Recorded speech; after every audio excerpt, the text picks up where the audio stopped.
NCR में आशियाने का सपना लेकर के बहुत सारे लोग आते हैं क्योंकि यहाँ कम दरों पर घर मिलती है, लेकिन यहीं पर उनके साथ विश्वासघात भी होता है। और अब ऐसी ही एक कहानी सुपरटेक ने अपने बायर्स के साथ की, जिसका नतीजा ये हुआ कि आज सुप्रीम कोर्ट ने ये कह दिया कि मेरे ठीक पीछे खड़ी नोएडा की इस सुपरटेक एमराल्ड कोर्ट को 3 महीने के अंदर जमींदोज कर दिया जाए, यानी इसे ढहा दिया जाए। 40 मंजिला इस इमारत में अब तक 31 मंजिल का ही निर्माण हो पाया था। 2014 में इलाहाबाद हाई कोर्ट ने यह फैसला दिया कि चूंकि इसमें जो कंस्ट्रक्शन किया गया है, वो निर्माण कार्य किया गया है, वो अवैध है, यहाँ की आरडब्ल्यूए से मंजूरी नहीं ली गई, नियमों की अवहेलना की गई। जिसके बाद जब सुप्रीम कोर्ट में मसला गया तो आज सुप्रीम कोर्ट ने अपने ऐतिहासिक फैसले में यह भी कह दिया कि यहां पर जो बिल्डर था, जो डेवलपर था, उसकी नोएडा अथॉरिटी यानी स्थानीय प्रशासन के साथ मिली भगत थी, जिसके बाद अवैध तरीके से इस बिल्डिंग का निर्माण किया गया। हालांकि अब तक सिर्फ 31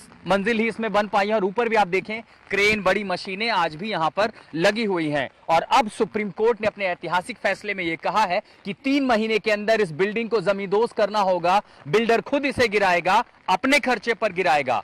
रही बात कि जो इसमें खरीदार थे, जो निवेशक थे, जो बायर थे, उनका क्या होगा? सुप्रीम कोर्ट ने उन्हें पीड़ित माना है और यह कहा है कि 2 महीने के भीतर सुपरटेक ग्रुप 12% ब्याज के साथ उनका पूरा पैसा लौटाएगा। आपको बताएं कि न सिर्फ भ्रष्टाचार का मामला सामने आया, बल्कि सुप्रीम कोर्ट ने यह भी कहा कि कई सारे नियमों का, जिसमें कि पर्यावरण संबंधी नियम, निर्माण संबंधी नियम है, उन सब को ताक पर रख दिया गया और इस 40 मंजिला इमारत के निर्माण को अनुमति दी गई। 31 मंजिल के बाद लगभग 2014 में इसके निर्माण कार्य पर रोक लगा दी गई थी और अब सुप्रीम कोर्ट ने इलाहाबाद हाई कोर्ट के फैसले को अपनी मुहर लगाते हुए कह दिया है कि 3 महीने में जिस फ्रॉड से, जिस भ्रष्टाचार की नींव पर इस इमारत को खड़ा किया गया है, उसे यहीं पर जमींदोज कर दिया जाए।